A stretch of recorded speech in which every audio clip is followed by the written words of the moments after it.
Hey everyone. Hello. It has been so long since I streamed, I nearly forgot how to do it, which would have been an absolute disaster. But I remembered eventually. So I'm going to give it a few minutes for people to arrive. Basically, in this live stream, I'm going to be answering a couple of your guys' questions, and basically anything that you have questions on about doing a PhD. So that is the plan. I do have a community post that I posted on a couple of days ago, which had a couple of questions. So I'll be starting off with that.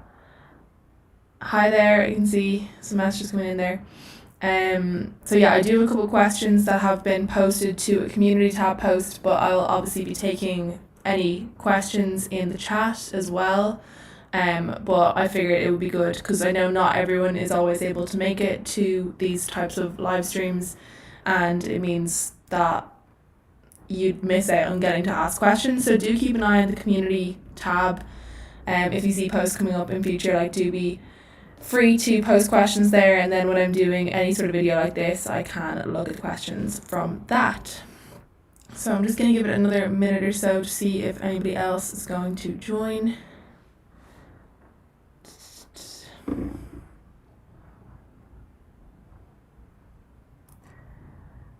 Okay, so I'm going to get started answering some questions. So again, some of these questions were from the community tab. Hello there to everyone coming into the chat. So this one is from Razvan, and again, I'm just going to say straight up, if I butcher anyone's names, I'm so sorry. Happens, a good bit, so I am really sorry. I try my best, but hopefully I get it correct. So this question is, I really want to go into research in the future. Before you got into research yourself, did you have some preconceptions about what it was going to be like? But then, what were the most unexpected things or roadblocks that you did not see coming and only saw after you started the PhD? So obviously, for me, when I started my PhD, things were very different because it was in, September, October 2019. And obviously, a huge roadblock for me was the pandemic, which obviously was not known to me when I started that was going to happen. And that definitely sort of changed things, and I feel like it put such a different spin on everything that I feel like I'm not even sure how much normal PhD stuff changed that I wasn't expecting to happen. So that was definitely a huge one, just because even a lot of what I was looking forward to, I think, with doing the PhD was, getting to go to conferences and stuff like that. And I still now, this coming year, have a couple of conferences coming up that I won't get to attend in person, which is really disappointing. So I think that was one of the main things. And I don't think what else happened really that was unexpected. I do have a video sort of coming up on my second year PhD advice, which I think will explain some of that. But I think partially it's, how the motivation dips and things like that. Hi to everyone else coming in to the chat. Welcome. It's great to be here and sort of connecting with you guys on a little bit more of a personal level. So I'm looking forward to answering some of your questions throughout this. So I'll kind of go back and forward between the community post that was taking questions during the week and some of the questions in the chat. So obviously I have one there from Pranav, who said, what is the best way to stop overthinking about the future while doing a PhD? That's such a good question. And it's definitely one that it's really hard not to think about, I think, because throughout the PhD, you actually do need to sort of be, you have to be thinking about the future in some way, because by the end of it, you want to have some ideas about your career, I suppose. And for me anyways, by the end, it is sort of expected that you've done some work to move towards your expected career, whether that's going to be in industry or continuing on in academia. So it is really hard not to think about what life will be like after the PhD, especially because we are sort of being asked to do that in some ways as well. So the best way to stop overthinking about that, or to stop overthinking, or to not be thinking about the future throughout the PhD, I'm honestly not sure.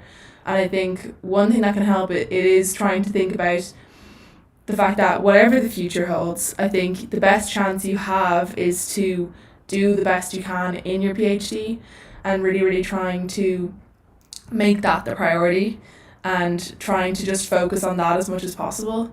I think for me, what I find, if you're overthinking about the future and you're worrying about the future, then sometimes putting together some ideas for the plan of the future can be really helpful, because the reason that you might be overthinking about it is because you're feeling nervous about it and there's a lot of uncertainty. So if you can find a way to allow for some certainty with it, to not necessarily certainty, but putting together a few options for potential things you can do in the future and how you can get there, I think that's what really helps me. So if I'm ever feeling anxious about things like that, I will try and put together those plans and see, okay, what are these steps that I need to make throughout the way.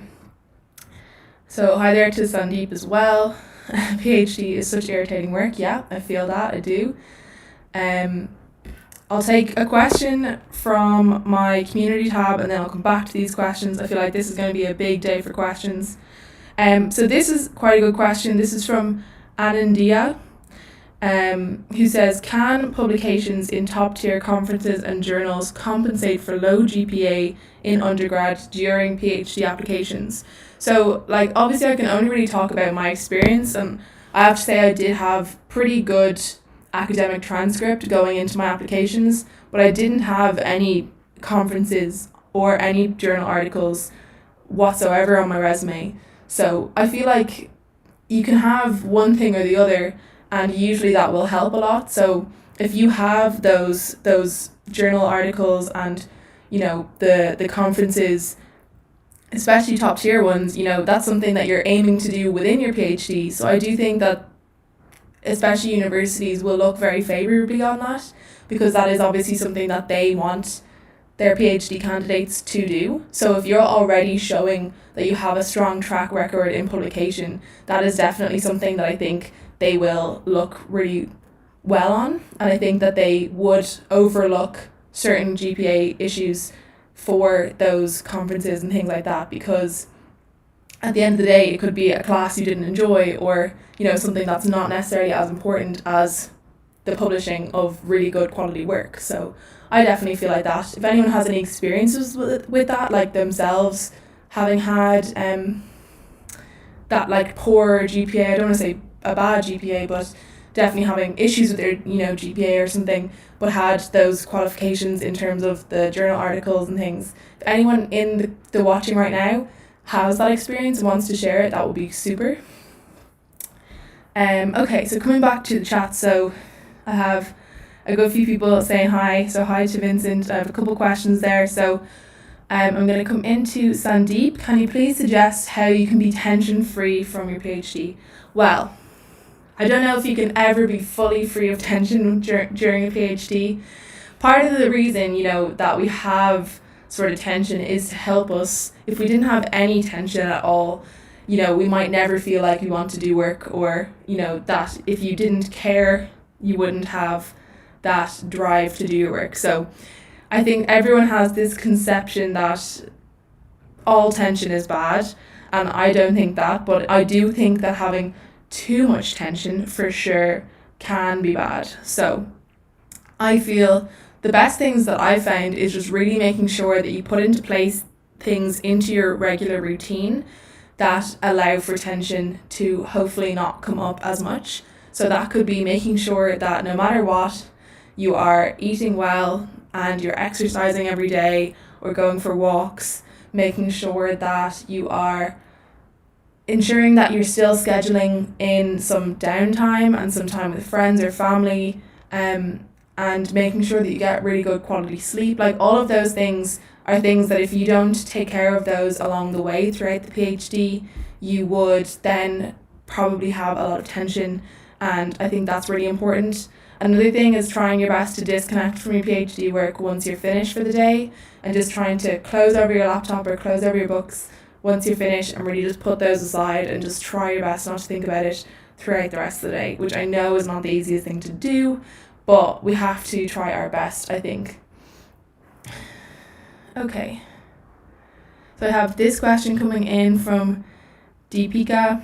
I always feel demotivated as I am not able to meet my deadlines and dead scared of my supervisor.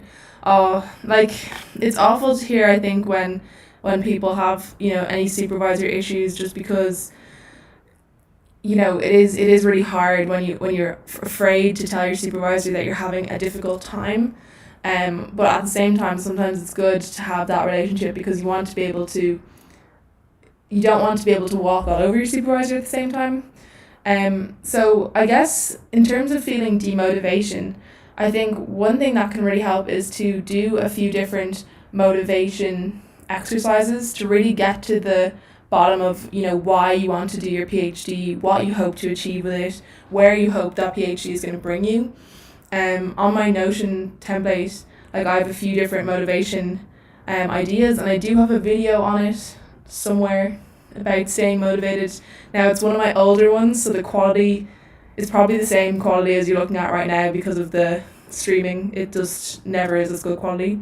But it was definitely an older video, so I'll look into trying to make a new video on staying motivated, because it definitely is something that in second year in particular I found it definitely wanes. But I guess trying to have a way to remind yourself often of why you're doing your PhD, why you want to achieve your PhD, and trying to then have that be something that you remind yourself every day before you do your work. Because I know it is hard to think every day if you're feeling that demotivation. It makes it really hard to meet those deadlines. Another thing as well could be maybe to set yourself even earlier deadlines if you feel like you're not meeting the ones that are set out week to week. So trying to set yourself an earlier deadline than that to ensure that you are getting there that little bit quicker. Another thing would just be, it could be the case that the workload just is too much. And unfortunately, that it does mean you need to have a conversation with your supervisor to say, like, look, it's just too much for me and I feel like I need a lower workload. And, they could be trying to push you to, sometimes if you set yourself really, really hard things, even if you get 75% of that done, like, that's brilliant. So it could just be one of those situations where even if you don't get it all done, you're still getting a lot of it done, and that would mean that you're, still having a lot of really good progress. I'm sure you are. I know it's really hard when it feels like you're not making any progress and it feels like you're missing all the deadlines, but I'm sure it isn't as bad. So that was from Deepika, thank you. This next question, hello to everyone coming in. I feel like I'm already behind on the questions, so hopefully I will start to catch up to say hi to everyone. So this next question is from Ayula. Is imposter syndrome a real thing at the beginning? Did you experience it and how did you deal with it? So yeah, it definitely is a big thing, a real thing. I've read a couple of studies before to show that it is something that tends to affect like women and people of colour and, any sort of minority in a given field. Basically, if you're a minority in your own field, it can affect you more. So I've definitely found from speaking to other people in my PhD program, I've definitely noticed it more amongst the other female students, and it's something that I personally would feel very strongly. Now, if you have never heard of imposter syndrome, essentially that's just the idea that you are in your PhD program, or it could be really anything, to be honest, and you all of us, you basically just feel like you don't belong, or you're sort of like, you shouldn't have been accepted into this program. Someone's done something wrong, basically that you don't belong there and you shouldn't have been allowed in. And I don't think it really goes away just from the beginning. I definitely do feel like I should be doing my PhD. I don't feel like I don't belong in my course anymore.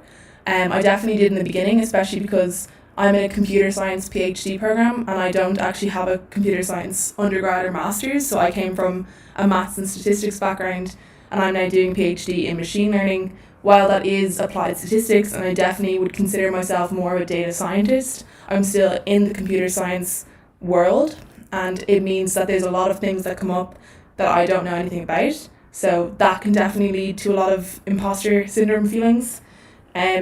So what I do to try and overcome that is just to try and actually do as much of the work that I can. And once I kind of thought like once I got my first couple of papers out that it would all just go away, and it definitely didn't. But I do feel like it's getting less and less, and I hope that it will continue getting less and less. And I definitely, just to say about my point earlier, I don't feel like just because it doesn't mean that you need to be somebody who doesn't feel like they necessarily would fit in their program, like being some sort of minority or anything, that you wouldn't get imposter syndrome, because I know lots of people who do feel like they look around and they see a lot of people like them, they can still have imposter syndrome for whatever reason. So I just know that it is something that affects like women and people of colour a bit more. I've not sure exactly why. Possibly it could be to do with whatever field you're in. If there are less people like you, it means you're more likely to unfortunately feel that way. Yeah, so how did I deal with it? Yeah, I just try my best to keep track of all of my achievements. And I think that's important for everyone to do, because there will definitely be times that you will feel like that. And no matter what, I feel like everybody, because even if you're the top of your class in every other thing the whole way up, at PhD level, you really get your ego tested, I think, and everyone will feel, I think, like a bit of an idiot from time to time. And so I think keeping track of your achievements is a really great way to help you feel like you are in the right place, doing the right thing, everything like that.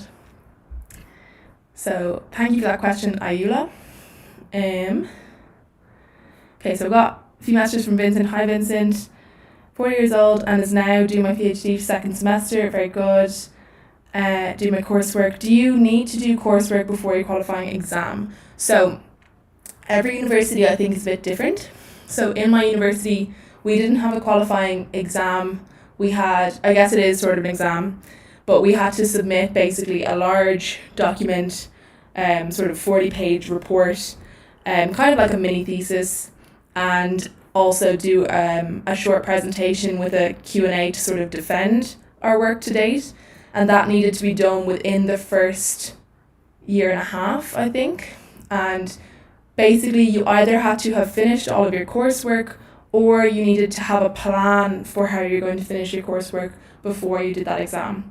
So I did mine in December. There are a few vlogs from that time, because I was doing the Vlogmas, where you sort of try and vlog every day.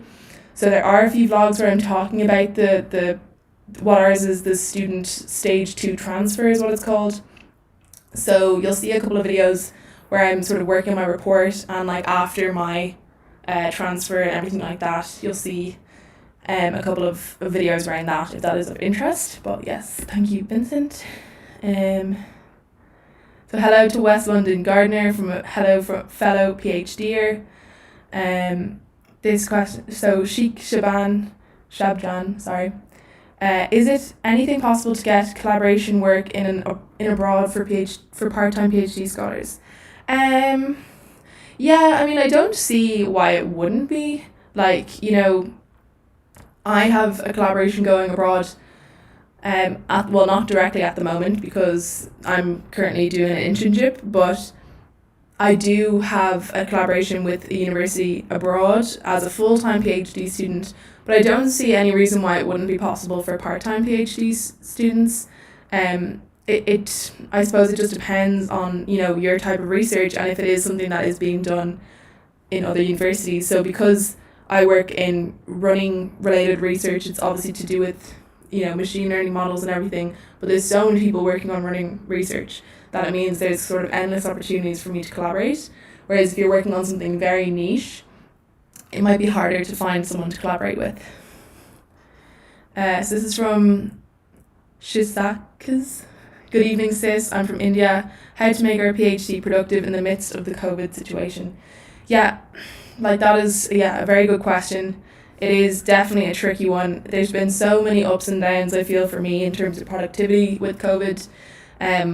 One thing I think is really, really important is to have yourself, as best you can, a good setup, so that you do have a comfortable way to work at home. Because one thing I've been finding recently is I haven't been in my normal space as much. I've been, doing bits of work on the sofa or downstairs, even at the dining table, or wherever, and definitely been having a lot of sort of back and shoulder pain. And then that's made it really hard to focus on my work, and it's made it hard to then actually sit at my desk, which then makes me want to sit on the couch again, which makes me want to, so it's sort of a continuous cycle. So it is, I think, really important to try and set yourself up well with your work from home setup, but as well, I think trying to stick to some sort of healthy routine. I know I said this earlier, but that's something that I've found to be the most detrimental to my productivity throughout this whole time with COVID. It's been a year and a half almost since I've been back to my university, except for I did get my vaccine there, but other than that I haven't been there for work. I haven't been into my office, and I think not having that, so this whole time working from home, the worst times is always been when I haven't been like doing any exercise, haven't been going for walks, haven't been keeping my space clean. And that's just something now that I know I need to incorporate. I need to always make sure that I'm keeping my space clean, keeping, clean room, clean mind, that kind of thing. Especially because I work in my bedroom, and that means that if my bedroom's a mess, my workspace is a mess, my head's a mess. So that's definitely something that's really important. And then also just making sure to keep active. That's something that I felt as well. Another thing, funnily enough, some of my most productive days I found are when I'm vlogging.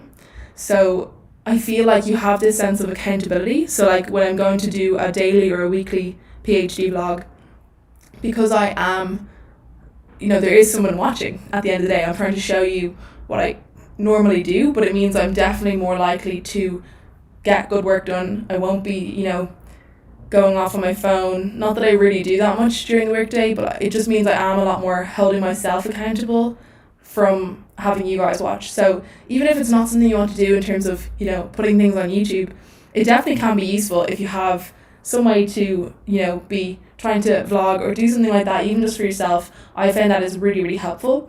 An accountability partner could also be another way to go, that you have either a fellow PhD student or someone else who's working from home, and you check in with them in the morning about what you're going to do, and then you check in at the end of the day about what you have done, and that can be a nice way to do that as well. So a message, hi there from Rosebell, hi to you as well. So I have read log. I usually work when my weekly deadline is near, or else procrastinating the remaining week. I feel sometimes, how will I complete my PhD this way? Yeah, I definitely think that can be sort of a big issue. So I would think that a good thing to do would be to try and set yourself more deadlines and goals each week, or each day, even if you need to, because if you're good at working towards a deadline, if you set yourself those, that might help a bit. Because I do feel it's hard otherwise to try and feel like you're going to get all your work done. So another message from Sandeep, how can I do that without the help of supervisor? Is that about the tension, Sandeep, or what is that question related to? Because I wasn't keeping track of the comments as they were coming in. So if you are there, Sandeep, clarify what you mean by that last question. West London Gardener saying, read log, I'm the same. I've been trying to engage in deep work, scheduling in 2-hour sessions, but I still get so distracted. Any tips? So whatever is distracting you, find a way to eliminate that from your workspace. If it's your phone, you need to turn off your phone or put it in a different place. When I used to be filming on my phone, and now I have a camera, but when I was filming on my phone, it used to always be in a tripod away from me. So I found it so hard to even try to use my phone because it was always away. So try and leave your phone elsewhere. Try and just put it somewhere else if that's what's distracting you. If it's certain like websites and things that you keep finding yourself going to, you can get like a website blocker which stops you from going to certain websites if you feel like you're always going onto YouTube during the workday. It's okay if you're watching my videos, but if it's other people's videos, then you definitely should not be. I'm only messing. But I do think, that trying to just, whatever those distractions are, trying to get rid of those. It can be difficult if you're living at home, like with family that you need to take care of or something like that. I totally understand that. But if it's friends at home distracting you, then you need to maybe set up some boundaries with them to say, look, when I'm doing my work, that is going to be time I need to be spending. Also, the more you practice deep work, I feel like the easier it gets.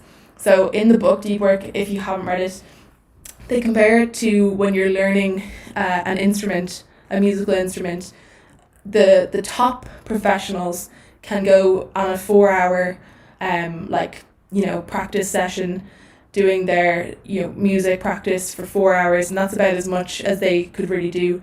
I'm sure that's not true, but something like that, where they've built that up. Though if you just started learning that instrument, you could probably do maybe 20 or 30 minutes of practice max, and you need to be able to build that up. It is very difficult to just turn around and say, okay, I'm just going to start focusing for 4 hours in a row every day.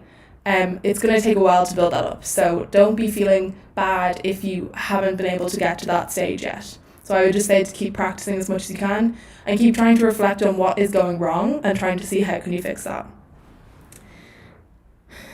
So I have a message from OC. Is getting a PhD necessary, or rather go and work with a company and get that 3 years experience?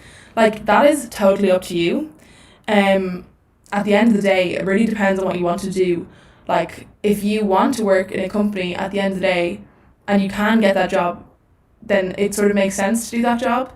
If you don't want to do a research role in that work, then it doesn't make sense to go and do a research degree if you don't want to do a research job. So like, I'm doing a PhD because I really like learning and I like research, and I probably, if I could, would like to stay in academia. It's still, I think, too early to say, but at the end of the day, like, you can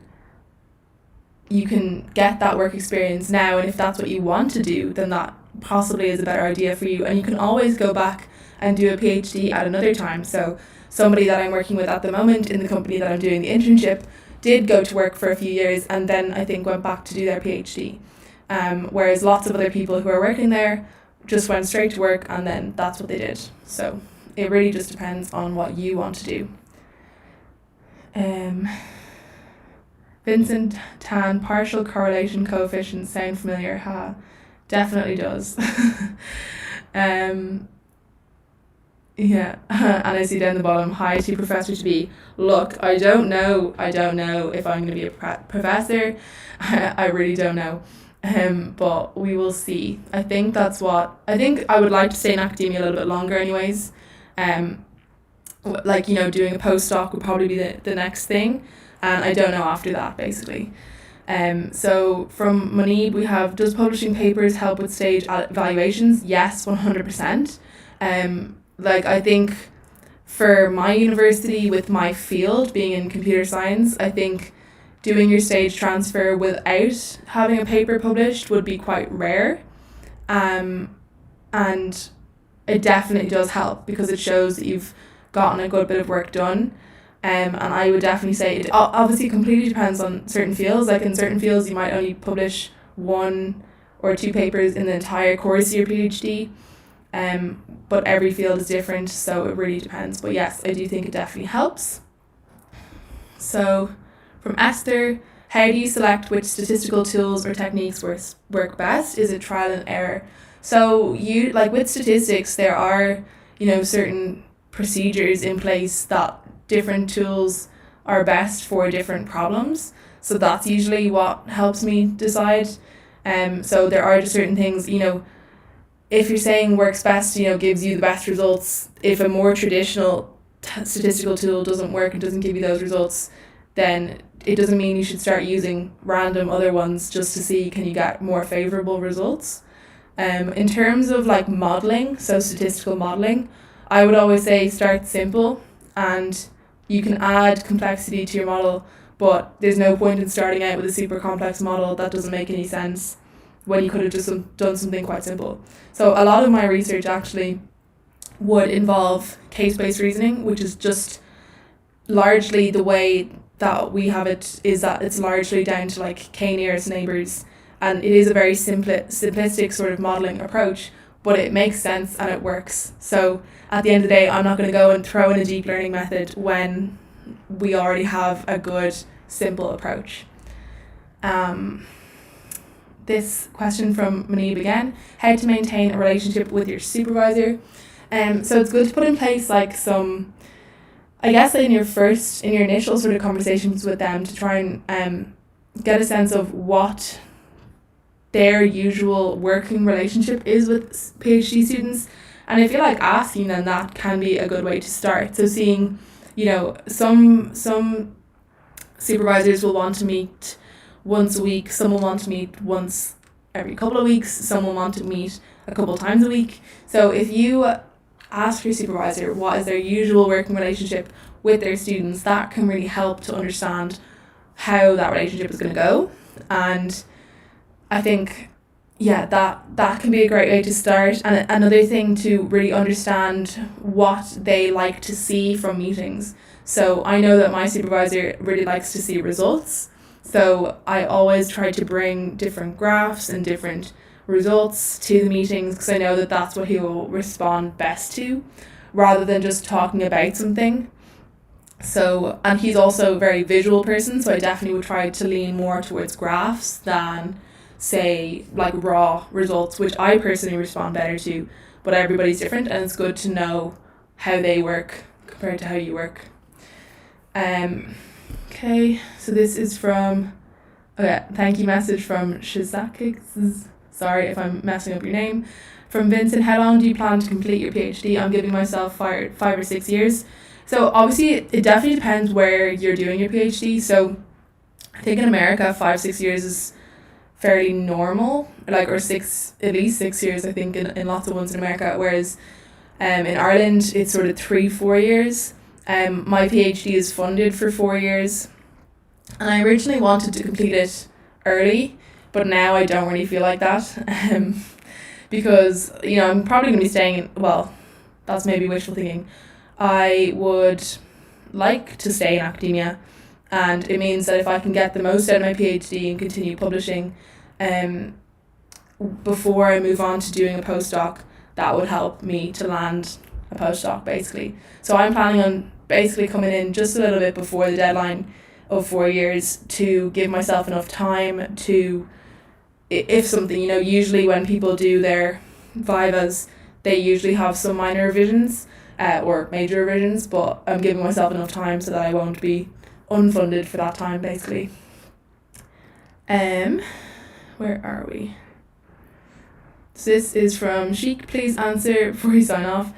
Since I'm doing a part-time PhD, I mostly depend on online learning platforms like Coursera and edX for the basics. Is this enough? I personally think yes. I think there's lots of really good courses on Coursera, and to be honest, I think a lot of stuff that you learn, well, again, always depends what field you're in. I'm always thinking computer science type things because that's what I do. But for me, I feel like the majority of things I've learned has been from practical, actually going out and doing things with like the actual research work that I do. I think I've learned so much more about programming from that than I did from a module on Python programming. Obviously there was a lot of groundwork that was laid in with those classes, but I do definitely feel that the practical learning is really good, and I definitely feel like I would use Coursera courses, Udemy, edX to learn new things, and I think they're a great way to learn new things. Mainly some of them are free, which is brilliant. So I would recommend that. Okay,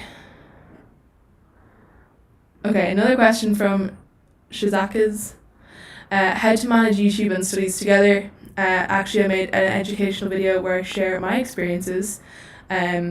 So for this, do I need to quit to YouTube, or how? Yeah, I mean, everyone, well, I don't know. I think everyone probably knows I don't always manage both things very well, because there will be times where I don't post for a couple months. And like at the end of the day, especially if you're a funded PhD student, but even if you're funding yourself, your PhD definitely needs to come first. And that's what I have to do sometimes. So I know a lot of people who do like batch content, so they might take one Sunday a month and do their 4 videos for the month and film those and then have those ready. I've never been very good at doing that, and I just try my best to when I have spare time to put that in, and when I feel up to it to do that. And I think I'm hoping that I'm on a good roll right now, but it definitely is, it's tricky. But I do find that it's something that when I'm doing it, it actually makes me feel a lot better about my research. So I find that if I'm feeling overwhelmed by PhD work and everything, then I will not post as many videos. But then when I do post those videos, it actually makes me feel a lot less overwhelmed by my PhD. So it's definitely good to do both. But my personal issue as well is that I also have another job that I work. And it's more like that obviously has to come first, second, somewhere there. And then this means that YouTube is always the third thing. And that can be a definite difficulty. And it's something, that second job was not something I anticipated having when I started my PhD and this YouTube channel. So, but it is something that I have to do. And do enjoy doing, don't get me wrong. Okay, so from Vincent, when I went for my PhD interview, I told them I want to contribute back to society. I mean it, but nevertheless feel so cringy. It is, like, it actually is so cringy sometimes, I think, to say that, like, but I definitely feel the same way. Like, what I feel as well, currently doing an internship, and I think working in a big corporation, it's really hard when you feel so disconnected from the people that should be benefiting from what you're doing. And what I like about PhD work is, because it's something that you've sort of chosen and you are really involved with, you can sort of really see the output of who is going to get a benefit from this or how it's going to benefit society. And while it definitely is cringy and everything, I do think it's definitely worth saying in your interview too. I do think they like that. So this is from Tamogno. How to be sure that I want to do a PhD? Could you give me some pointers to help make the decision? Like, you do have to come down to the reasons why you're doing it at the end of the day. Like, if you're doing it just because you want to get a really high-paying job someday, like, that's not going to keep you motivated for 4 years. You need to have a really good sense of what it is that you want to get from your PhD and how much that means to you at the end of the day. Like, the motivation definitely comes and goes, but if you can come back and look at your real desire to do it on the regular basis and continue to feel motivated to do it, then that will be worthwhile. It's hard to know. I don't know if anyone else has any other advice of how to know whether you want to do a PhD or not. Like, I think if you have something you really want to work on, that you feel really driven to work on, that you feel like you really want to do every day, that can be a really good sign. If you don't, or if you don't feel like doing the type of research works, like, you could even spend like a week doing a small research project yourself. Like, even spend a week reading up some papers on a topic that you're interested in and see how you feel about that, because if you absolutely hate it, then that might be a sign that it's not the best thing for you. Okay, so this is from AG. Please tell us a bit more about how you can use deep work for PhD and avoid procrastinating. So I do have a whole video on that. So I will link this down below afterwards. Or actually, I'll go and find it now. But basically, deep work, if you don't know, is just that you're wanting to have really, really good focused work in like larger blocks. So you're not going back and forth between sending an email here and, going on your phone and this and that in between when you're meant to be working. And it can be a difficult thing. It's definitely something nowadays. We are living in a very distracted world, so a lot of us will spend a bunch of time on social media or going on your phone every couple of minutes. I think there's some crazy amount of time that if you even look at your phone analytics for how much time you spend on your phone or how many times a day you pick up your phone, it's very disturbing. So the whole idea of deep work is to try and eliminate those distractions and work on really, really focused work, because when you're doing knowledge work, which we would do in the PhD, you need to be completely dedicated. Your brain needs to be really, really working hard on it. And if you are doing shallow work and just, going back and forward between different things, it won't be as good. So that's the video on deep work there. I can do an updated video on that if people want to see it, because I do definitely feel like it's something important to do. Okay. So Vincent says, for what method you use, I really agree with you. I just want to try to read more through my lit review and see what I can adapt for my research. Yeah, that's a really good point. And I'm just seeing there's a few messages from Vincent, so I'm just going to go to that. From Singapore, I do know where Singapore is. I've been to Singapore, one of my favourite places I've ever been. Would love to go back. So yeah, that's interesting to know that it's more like 5-6 years there. So Manib says how to rapidly publish papers. I guess, it's hard to do that. You need to be doing a lot of work if you're trying to publish multiple papers rapidly. But when I'm working on a paper, like I usually try and just write the whole paper within a week. Like obviously there is a lot of work that goes before that, a couple of months of work to do all of the programming and like modelling and analysing and all of that. But once it gets to time to write the paper, I just sit down and try my best to write it all in a week. And basically, my best way of doing things is, at the end of the day, if I write the entire paper and it's crap, at least it's done. And then I go back and spend a lot of time going over it, revising it, everything like that. So that will be my main way of trying to do it rapidly, I suppose. But also just definitely making sure that you're being aware of publication deadlines, and I find that that's the best thing for me, knowing that I have certain ones coming up in October, January, May, and knowing that I need to have some things sort of ready for each of those. But rapidly publishing, I mean, at the end of the day, you need to be rapidly doing work, and I don't know if there's much more to say on that. So AG, which software do you recommend for making figures, legends and graphs? I just use the programming that I do in Python. So like I don't use any specific graph software. Like I would do all my programming in Python and then would use the Python packages like matplotlib or Seaborn to just make the graphs, and then I don't use any specific graph software. So if anyone else who is in the comments there has any suggestions, because it's not something I'm familiar with, do put them down there for AG. From Aisha, what were you starting stepping stones to how you got here, and what would you like to say to younger viewers who are contemplating about going into the medical field? So look, I'm not in the medical field, so I have no idea what to say to the younger viewers who are wanting that. But I think like my starting stepping stones would have just been like having a strong track record of really enjoying school and learning, and really, that was the main thing that kept me going into academia. Like that's why I'm still here. That's why I've been in college for 7 years, maybe? No. Yeah, this will be my 8th year of university. And I think the main thing is that that's what I like to do the most is learning. If I had all the money in the world, I'd just keep going, doing courses. And I think you need to know yourself what that is.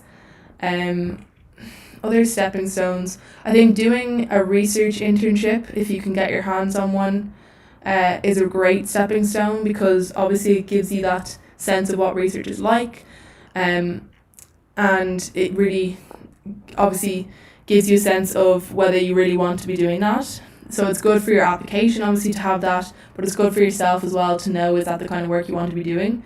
Because I definitely know a lot of people who've gone into longer stints of research and found they haven't enjoyed it, and it's good if you can get a couple of months of experience doing some sort of research project.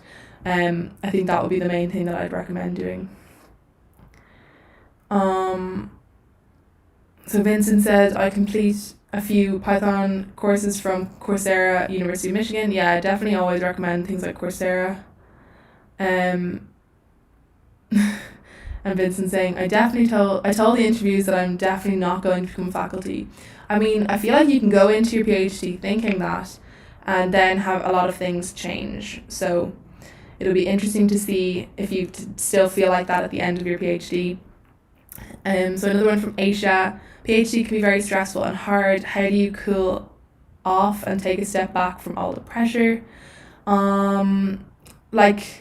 Definitely I think trying to have a really, really good hobby that you can really fall back on, whether that's some sort of sport or activity. So I have always been involved in like theatre. I don't actually perform myself, but I work in the theatre school that I would have been a student of growing up, and it takes up a lot of my time, but it means that that's a really good way for me to not think about my PhD, when I am doing that work. And I find like that is a great way for me to cool off, and if I don't want to do my PhD work, which is hopefully not something that happens a lot, but you know what I mean, I think going and having something like that, being able to go and do a bit of reading or do a bit of work for that, I think that's really important. Also, obviously, spending time with friends, if you've got some really good friends or family members, or something that you really enjoy, I think is the best thing. Vincent says, have you ever read the book called Noise? It's kind of related to what we are doing. I haven't, so I'll definitely need to look that up. And obviously, yeah, Vincent, you're saying doing part-time, taking my time, that makes a lot more sense for the 5-6 years. And then AG says, please an updated video on avoiding procrastination and finally writing. And you've seen my deep work video. Okay. Okay. Yeah, fair enough. I think a certain level of procrastination can be okay. I definitely wouldn't say I'm not a procrastinator, because I will sometimes leave things to the last minute, but then at the end of the day, I'll get it all done in the time. And at the end, there's that curve, that like productivity curve. I'll see if I have a picture of it anywhere. Where it's basically like stress and time. So like the more, obviously, like the longer you leave things when there's less time, you get to like the peak of stress. But sometimes that peak of stress can be very actually beneficial for getting that work done. But it's definitely not the best thing to do. But it doesn't mean that you're doing a bad job. Everyone procrastinates sometimes. My particular procrastination, my toxic trait, as it were, would be procrastinating actually very important things, like making appointments for things or submitting like really important forms, which that's stuff that you really shouldn't procrastinate. But look, we're all doing our best. So Abhinav saying, hi Ciara, so hi to you as well. West London Gardener says, writing creatively comes easy, but OMG revising and editing work is so hard. Yeah, I definitely feel that. I'm thankful as well that I have quite an involved supervisor who will help with some of the, obviously like when he's involved in the paper as well, obviously everyone who is involved in the paper should be helping with the editing, but yeah, that definitely helps. But also what can help is if you have a really good friend who's a PhD student, if you make an agreement to help edit each other's works, that can be great, because it means that, I always find proofreading really hard of my own work, because your eyes will just naturally skip the same mistakes multiple times, whereas having a fresh set of eyes is so helpful for that. But yeah. So West London Gardener says, how do you pronounce your name? So it is Ciara, so like Ciara, not Ciara or Ciara or Ciara or Ciara, but it's spelled CIA or A. It's just because it's an Irish name. So yeah, Ciara. So how did you choose your research topic? This question's from Kuldeep. So my university, not my university actually, the program that I'm in, is definitely a bit different to other ones where I know you usually have to come up with a project, then go and apply for the PhD with a project.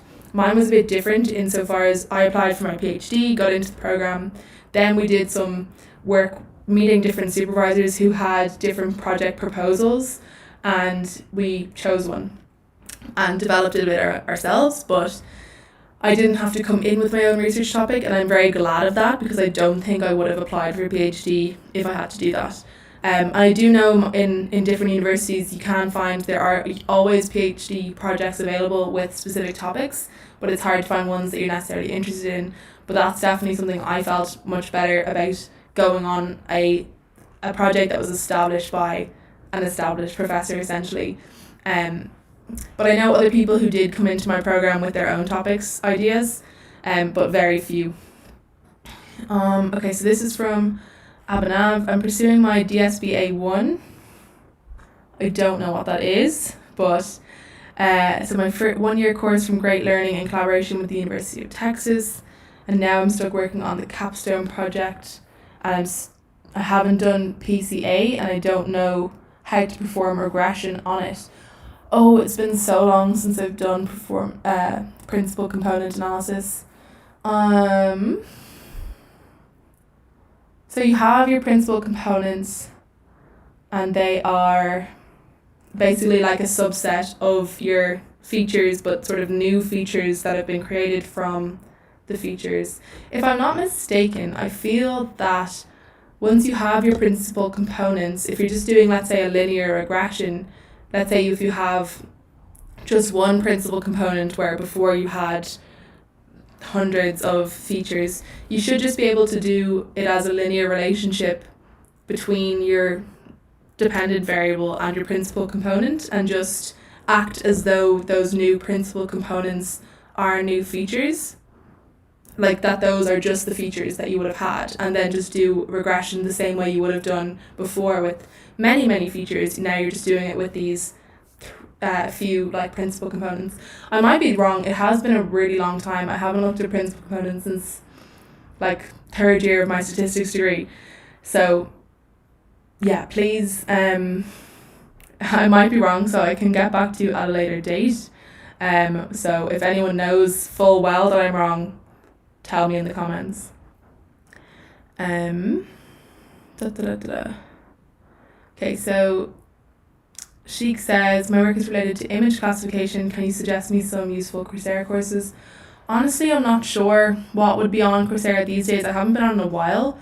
Like if image classification is down to deep learning, then that might be a good place to go, because I know a lot of image classification at the moment is done with deep learning, so I'd probably recommend a course on that. Vincent saying, I love to learn, great. PCA, principal component analysis.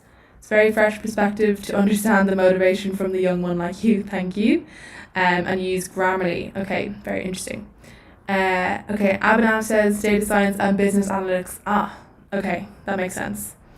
That makes sense. Kamal saying, could you please help solve the cross-loadings in EFA? I don't know what that means, and I'm very sorry. As I said, like, I'm not a computer science expert. I don't have a degree in computer science, so I can't always help. So yeah. So Vincent asking, is the variables that can merge together to form a component to explain as variable? Basically, with principal component analysis, it's usually used when you have a lot of features and you want to variables, let's say, and you want to reduce the number of variables. So you'll find that there's a lot of variables in there that you can sort of combine into a single vector and sort of make this new made up variable, basically, that's a combination of a lot of different ones. And you'll usually end up with only just a few principal components, that's what they're called, that have been basically come up with from the other variables that you had before. So then Talkie Like English says, how is it possible to find scholarships for PhDs, any programs?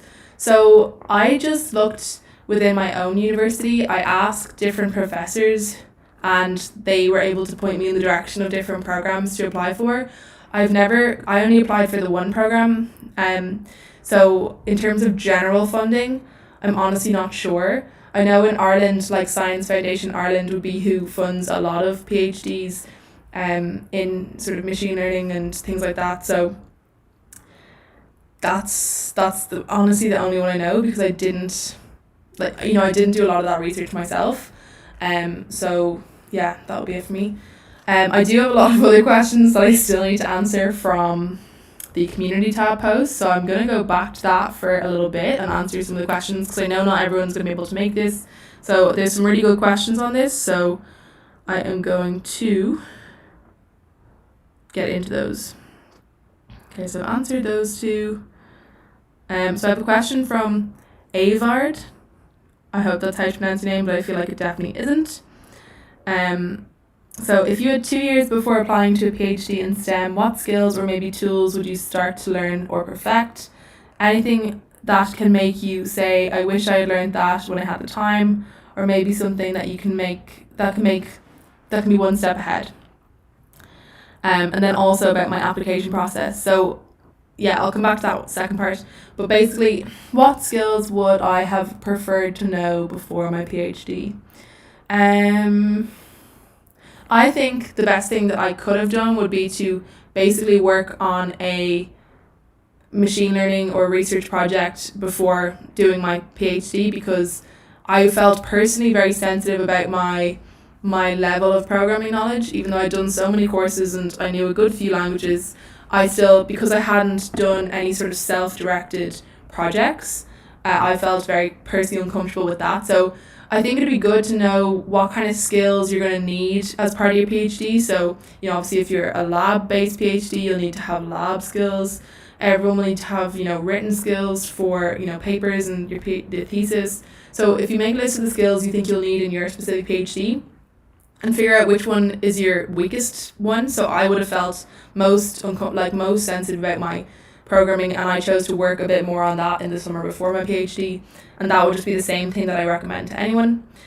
So the second part to this is the application process for the PhD, how was the interview, etc. So as I mentioned a couple of times, mine was a bit different to a normal program. I didn't have to come in with a research proposal, which a lot of people do. My application was pretty much just, sort of my CV and my academic background. So a lot about the different classes I did, and I suppose the grades, and then a big thing about, why I want to do a PhD, what I'm interested in, and everything like that. So, at the end of the day, it wasn't on a specific project at the time, but I was definitely just talking about different things that I was interested in working on and that I really wanted to do, and why I really wanted to do this, and sort of giving a sense of why I'd be a good candidate as well. So I had to talk about my academic background, my level of dedication and things like that. And then in terms of interviews, I had 2 interviews, and a lot of the interview was basically just going over what was in my application. So things like I didn't have any industry experience. I didn't have any real experience doing any programming projects. So, that came up, which was fine. I think because I did have a pretty good academic background. And I think, again, you have to weigh up things. If you've got more of other things and not as good, then, that can. So I think I'm answering Anandia's question almost there at this current time. I answered it at the beginning of this video as well. So you can refer back to my longer answer. I'll add in timestamps obviously after this. But basically I think, yes, I do think that having, top tier journals or, a lot of industry experience can make up for having lower grades. I had higher grades, but not any academic conferences, not any industry experience, not any real computer science project experience, basically. So I think it all comes down to what they're looking for, but I do feel like having that academic conference background definitely is helpful, and I do think it can excuse certain GPA issues. But yeah, so my application process essentially was just the interview was going over the same things that were in my application. And I didn't feel like there was anything too crazy in there, but I definitely felt like it was tricky, and I felt like because I was saying no to a lot of things in terms of my industry experience and my programming experience, I felt like I wasn't doing very well in the interview, but it ended up being okay. So Liz A, I'm just going back to a couple of the ones that were in the community post that I had. So Liz A is asking, what do you think about doing a PhD without funding? Would you advise someone to go for it? Personally, I wouldn't do it. At the end of the day, for me, like I'm in a science field where there is a lot of funding, and thankfully that means I can have funding, but for me it wouldn't have been worth it, I think, for me to end up in a lot of debt to do my PhD. Maybe I'd feel differently about it once I'm finished my PhD and I'm in a different role, but I would have found it very difficult to do that without funding. Unless you have a really good job and can do your PhD part-time, then sure, but I think generally it's best to go with funding when you can. And I know that can be a real challenge to find in different fields. It really depends as well, like why you want to do one. If you're at a later stage in life and you really just want to go and do your PhD, then yeah, like fund it yourself. And if I was in a different money stage in my life and could afford to not take that funding from someone who maybe needs it, you know, I definitely would feel very differently, if that makes sense. I would, you know, I definitely would. And I think if I could afford to do a PhD without funding, that's a different story.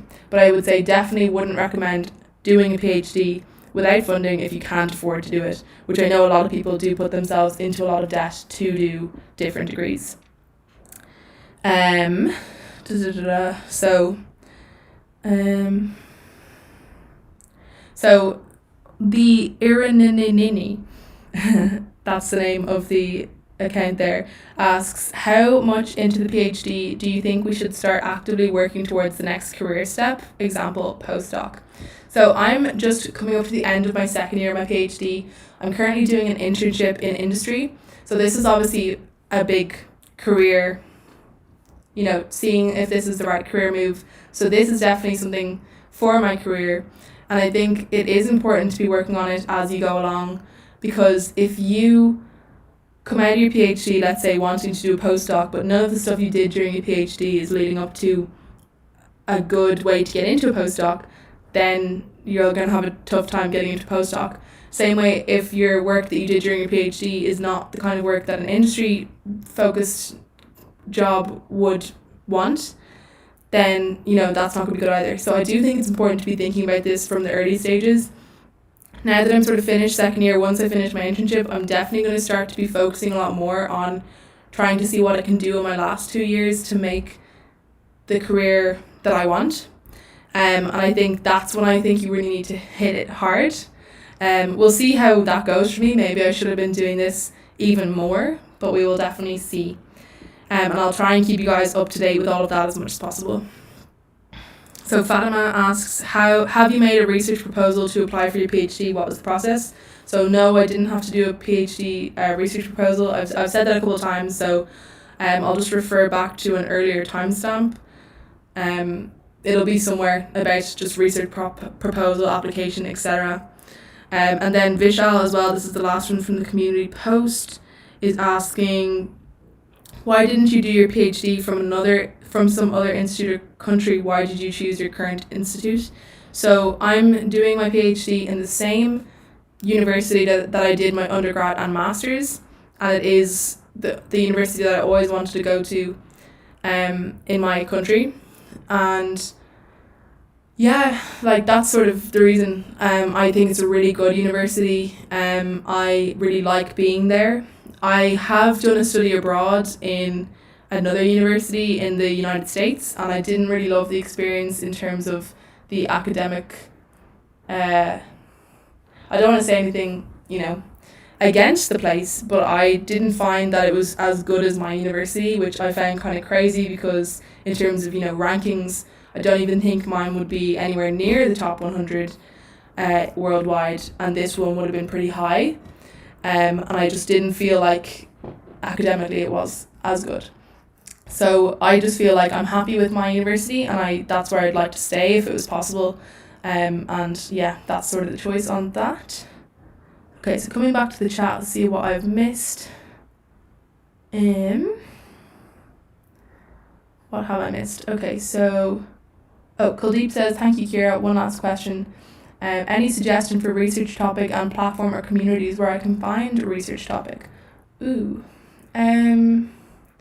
Honestly, I don't have any ideas for a research topic, so I didn't even come up with mine myself. And I have never had to go looking for one. But I would say probably some of the Facebook groups for PhD students and postdoc positions and things like that. There's a good few Facebook groups with like hundreds of thousands of members that I would recommend checking out. You might find some good opportunities there or some things. Another thing would just be if there's ever been any sort of research papers that you've read, sometimes checking out, you know, well, obviously if there's something that you really enjoyed, a paper that you read, then that's usually a good sign that would be something you want to work in. So for example, like my research area is in recommender systems. So I did a course on recommender systems in my university, and I found that was what really made me really want to work in that more. So same thing, if there was a class you really enjoyed, then try and look into that area more, try and find some papers you liked, and really see what specific area you'd like to work in. So then coming up to Kamal, so many times I've felt demotivated when I don't get the results. How to keep yourself positive and motivated in this PhD journey.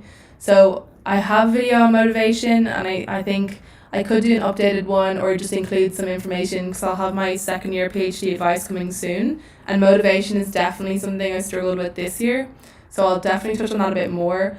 But I think there's lots of different motivation strategies you can use, from setting sort of long-term goals and short-term goals that will keep you going, and I think things like that are really helpful.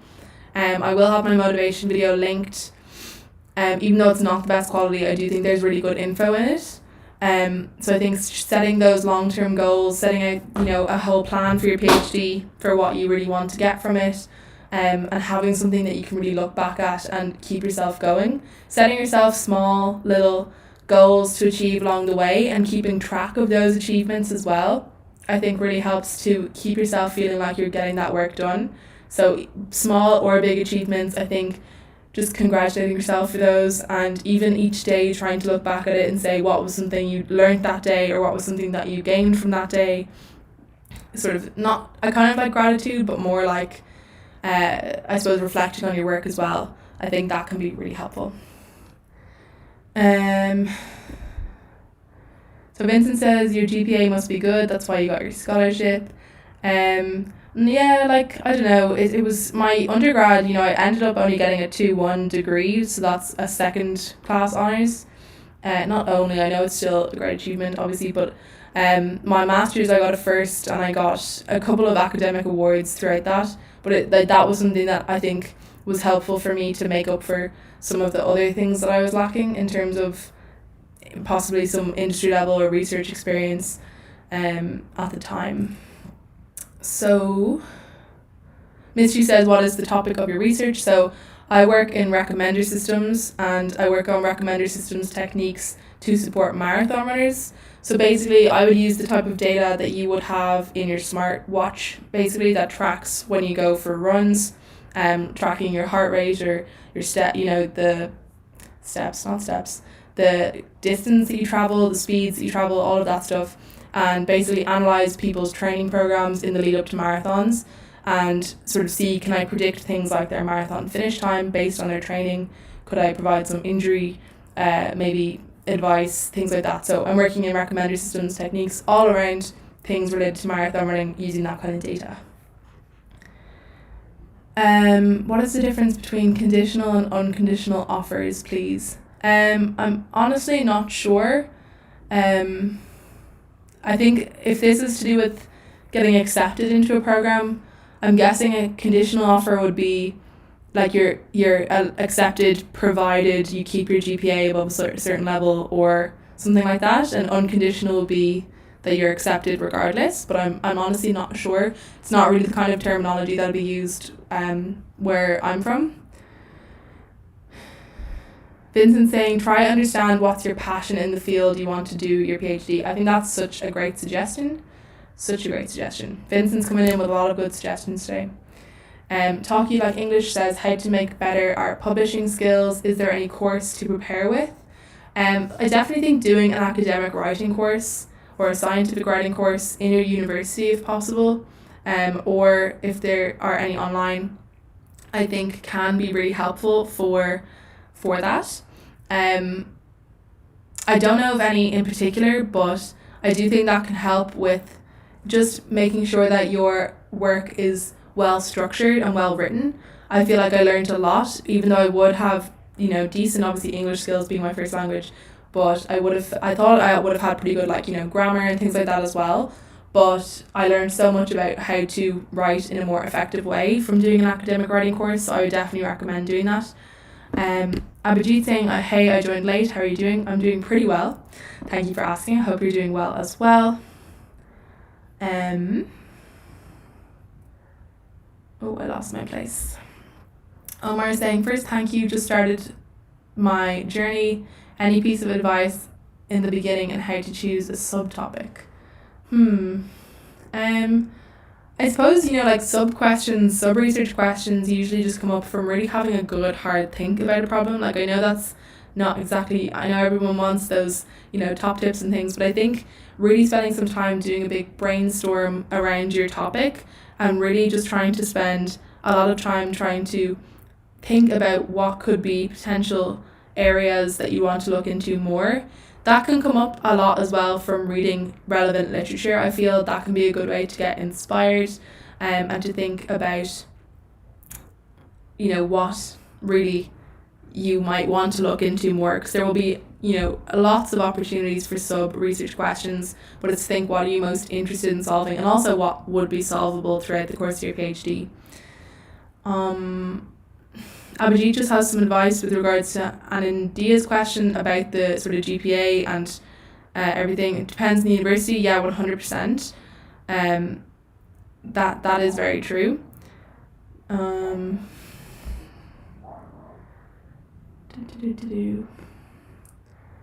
Abhinav says, how can I enhance my skills in various regression methods? I would just say, again, practice.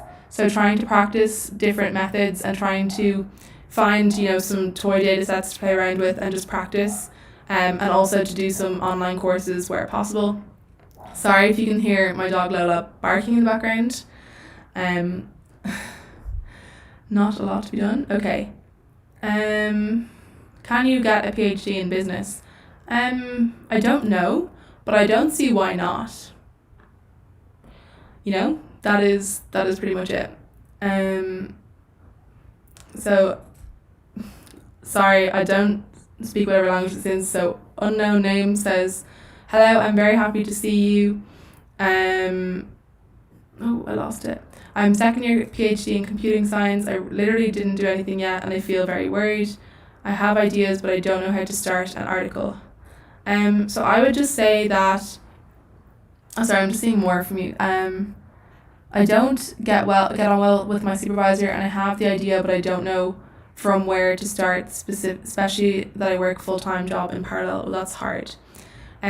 So I would think that if you have an idea and it's in computer science, you definitely need to make sure you have the right data to work with. So I understand if you don't get on well with your supervisor, but they really are the best person to go to. If you have any other supervisors in your university that you can talk to, like usually there is an option if you really have a bad relationship with your PhD supervisor that you could try to get a different supervisor if that is a really big problem, or if there are other professors in your university that you want to just maybe lean on for some advice, that can be a good way to go. Because I think starting an article, I would definitely I would need my supervisor for it. At this stage in the beginning, it can be really hard to get started with one otherwise. And I wouldn't say, to start writing an article until you've done the relevant work for it. So if it's in computer science, I would imagine there is some modeling work or things like that you need to do. So usually having those results, perhaps once you do have some results from the work that you could then present to your supervisor, then they might be more interested in talking about it more. And that definitely is a difficult situation.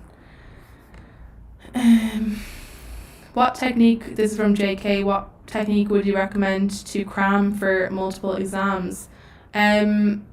So it depends really how you learn, because I'm the kind of person who I learn from reading and writing. So when I'm cramming for an exam, I would just repeatedly write out the answers to different problems.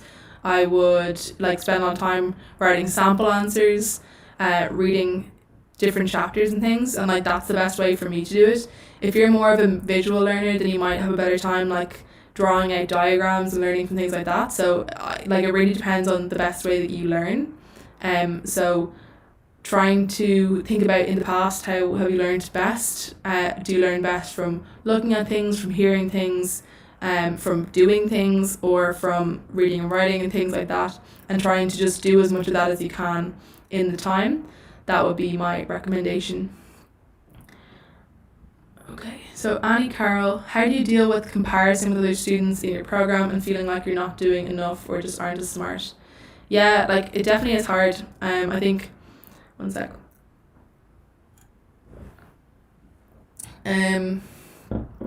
Like academia is very competitive, and I find that actually is quite helpful for me to stay a bit motivated, because I want to feel like I'm keeping up with others.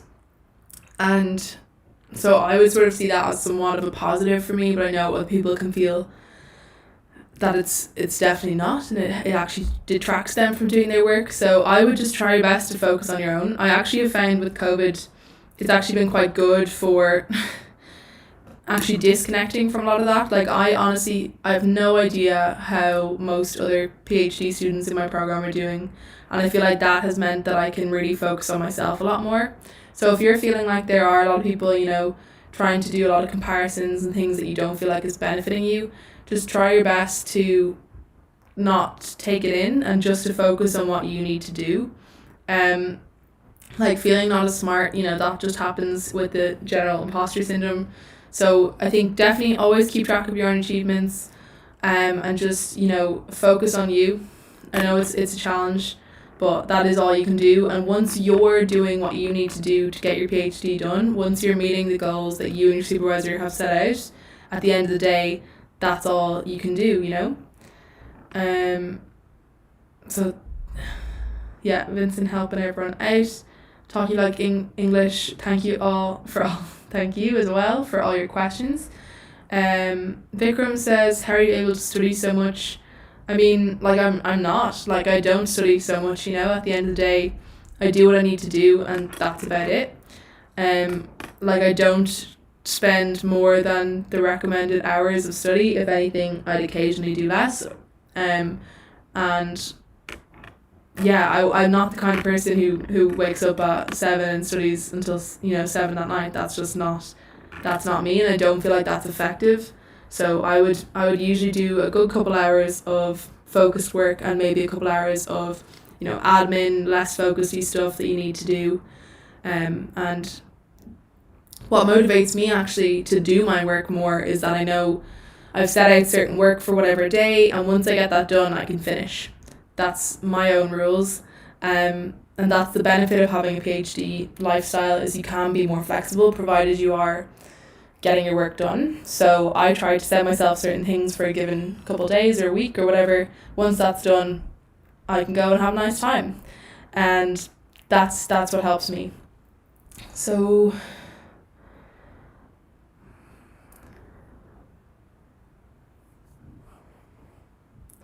Vincent's saying, my first master's is in engineering, my second is in social science education, so I'm trying my best to add a little bit more towards the field of applied learning in Singapore.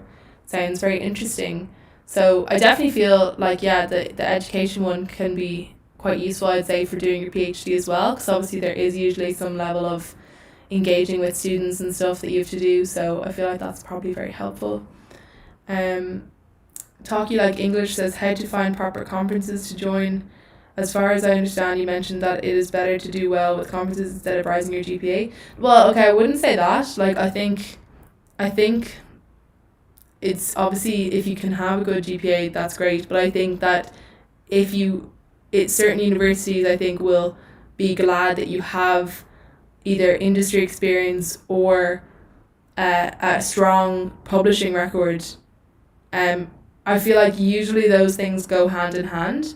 Like majority of the time, I think if you, like, your GPA will be higher.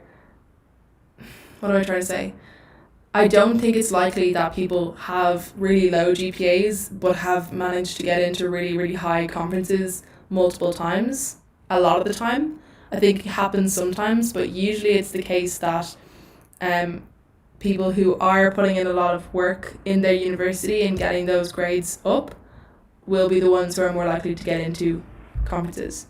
Especially, like, the one example was given, said top tier conferences.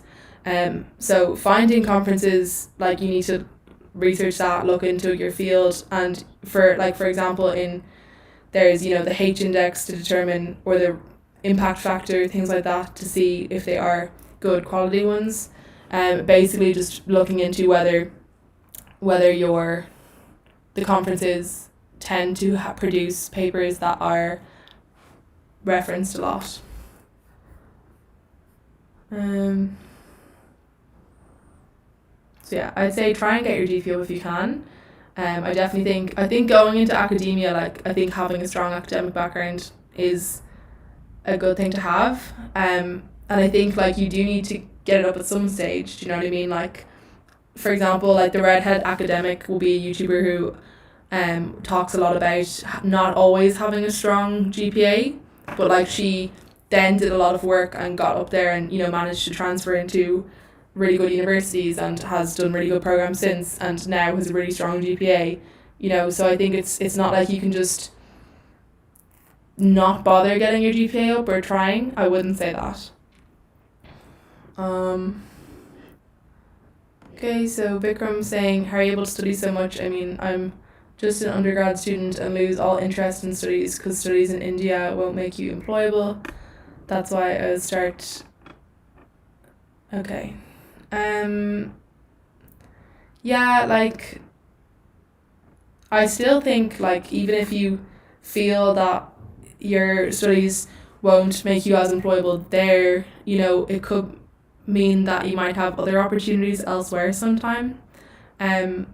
So if you've having a good academic background, if you then end up getting into, if you're saying that your university is it that won't necessarily make you employable there, then if you want to get into a different university, you still have to show that you have put in effort. But then if you're saying that studies don't lead to jobs there, then at the end of the day, if you don't want to do that type of work, then I'm trying to don't know where to come at this question. If you would rather work and you don't feel like your studies will make a difference, then at the end of the day, work might be the better option. So I think that's what some people have asked before about doing a PhD or going into industry. It's totally up to you and what you want to do at the end of the day. So there needs to be some reason for why you're doing these studies. Otherwise, you won't feel motivated. So you need to really figure out why it is that you're doing this and what you hope to get from it. So question asking about IoT security and not being good at mathematic proofs, so how can I improve? I would just say practice as much as you can.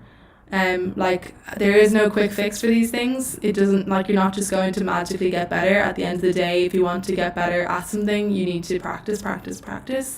I think doing some mathematics specific courses might help, because I think it's actually quite easy to come into IoT security if you have a maths background, compared to the computer science background, which will have obviously a bit of maths, but not as much as actual maths. So I think you could do some courses in maths, but largely I think you really need to practice as much as you can, which I know it's not the best. I know that's not what anyone wants to hear, but at the end of the day, that is what we got to do. So talk you like English, how to find internships. So again, doing a good search can help.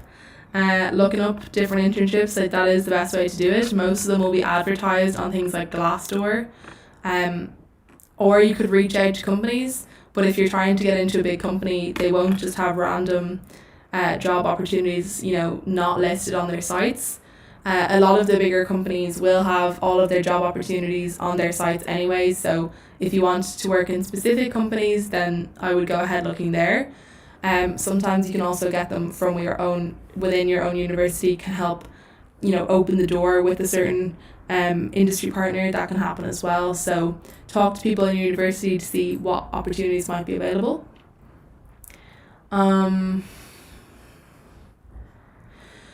Okay.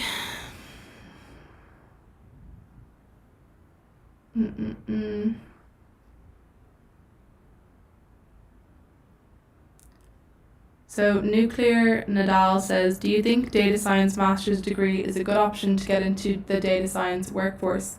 I would say yes. Again, like it's hard to just, wrap up everything in a single course. I think like master's programs, one thing I feel as well, like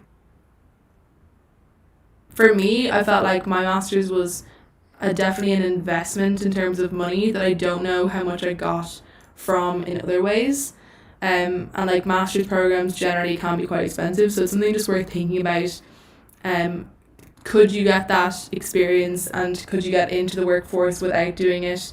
If not, then sure, I think the data science program could really help, because even if you've done, certain courses yourself, I think they generally look on, a course from university quite well and would prefer having that.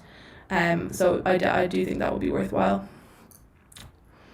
Aminam says, how do you learn Python programming? Do you know other languages too? Yeah, so I learned in my university in a course, and I know a good few other ones. Like I've used OR and SAS and SPSS, like all the statistical ones. I know C++, Java, JavaScript,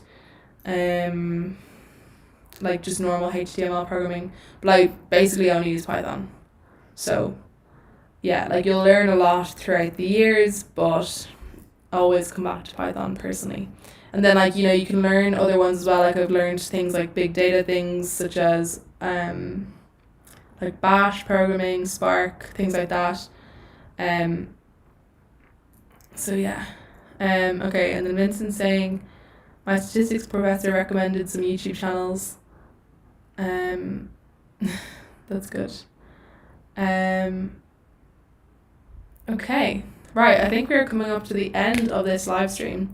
Does anybody else have any more questions before I get to the end of this?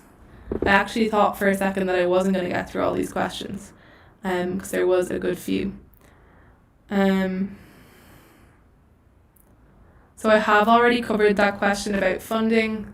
I would definitely recommend having funding. Obviously, if you can't afford to do a PhD self-funded, don't. That is, you don't want to be making it harder for yourself in the future by creating a lot of debt for yourself. And then I would just look into research bodies in the country that you want to work in. Like for example, if there is a specific one for science, seeing whether that's available. Usually funded PhD options and things like that will be advertised on different university websites, so that can be a really good place to start. But there also might be different funding opportunities. It really depends on where, like there's, it's sort of endless. And yeah, definitely checking within the universities that you want to work in as well. There usually will be some in the actual university and then some that are funded from outside bodies, but usually the different professors and stuff will sort of know. Nuclear Nadal, do I have any recommendations on master's programs that you think are good? Honestly, no. Like I didn't do a data science master's program and I didn't look into it just because I did my undergrad basically in maths and statistics. So, like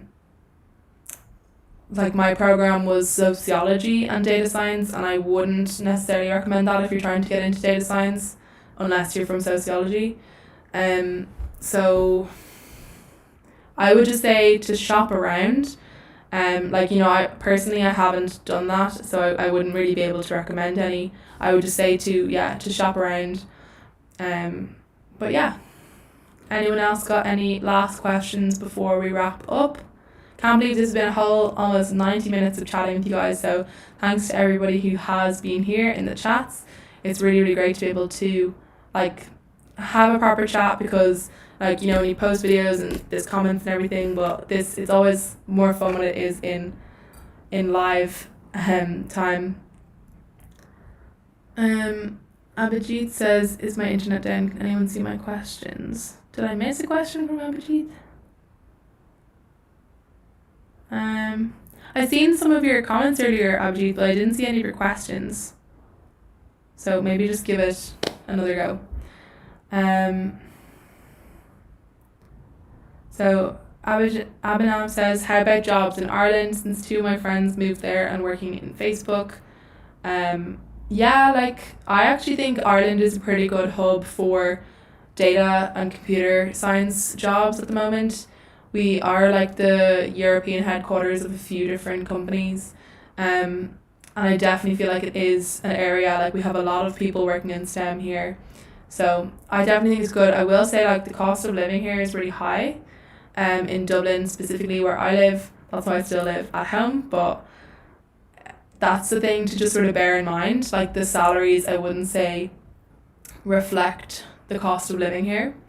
That would be the only thing I'd say to keep in mind. Like for example, compared to like, there's a lot of like housing might be quite similar prices in terms of like in Dublin compared to like Brooklyn, New York. And the salaries could be twice the salary in New York compared to in Dublin. So that would just be something I'd say to keep in mind. Hi Atifa. Any last tips? Honestly, my brain is fried at this stage, but if you have any specific questions, I'll keep going for a couple minutes. But you will be able to see all of this. Like there's a full 90-minute chat here. You'll be able to watch this afterwards. It will go up. It might take a couple hours to come up. But yeah. So Arjit says, would it be strange to ask for a LOR, letter of recommendation, for someone I've just met, final year supervisor, but I have a few months till application deadline? Yeah, like I don't know. If you haven't worked with them, like I don't think asking for a letter of recommendation is necessarily the best thing to do. They might not necessarily want to give a letter of recommendation if they don't know you that well. I suppose it can't hurt, but I would say it's better to ask from people who you really do know a lot better, who you've worked with before. Okay, if there are no more questions, I will say thank you everyone again for being here, and thanks everyone for taking the time to ask some questions. And if anybody after this is watching and does have any questions, just chuck them into the comments and I will answer in the comments instead. Have a great day to you as well, Abhinav. Have a great day everyone. Thank you all so much, and I will see you all very, very soon. Okay, I'm going to end this now. Thanks again everyone.